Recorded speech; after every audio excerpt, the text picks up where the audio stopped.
My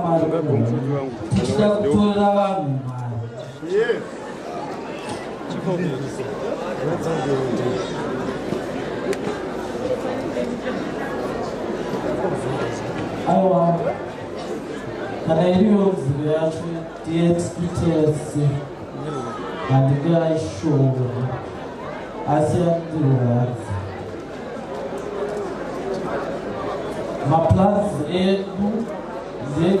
Stan is 66 years. Torora my twins. Toro.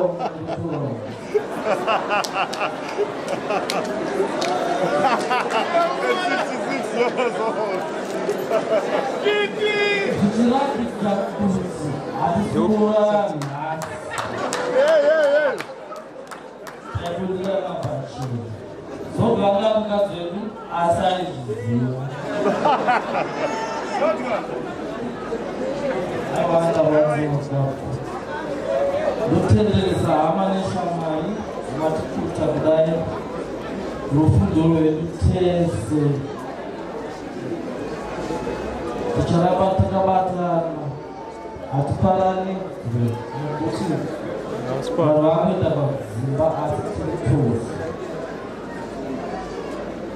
I'm grateful to have friends and brothers that I can stand by,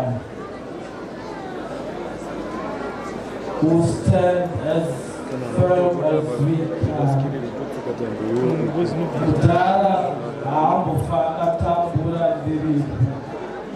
Yes, boy. Yes, favorite for you. Yes, our temple legacy moves on. It's one chapter closed, but our legacy moves on.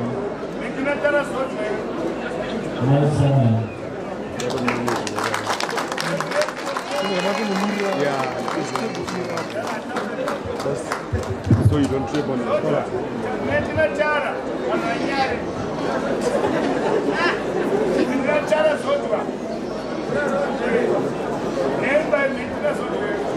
I'm sorry.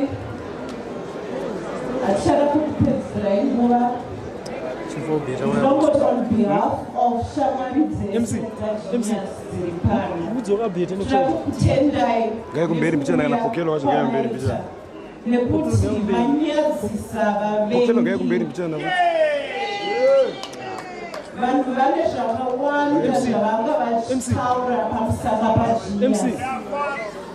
MC Gabi. And Masgadisa.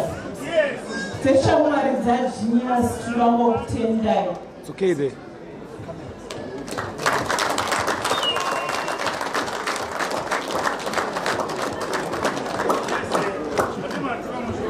Tinotenda ndiye pokelo wacho. Tinotenda.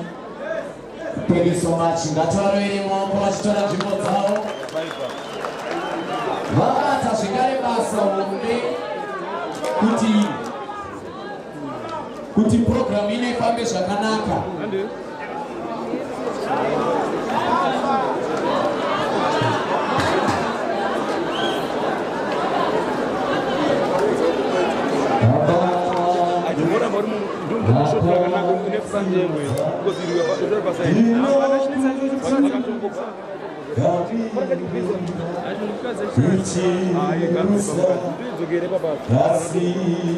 Join me Baku.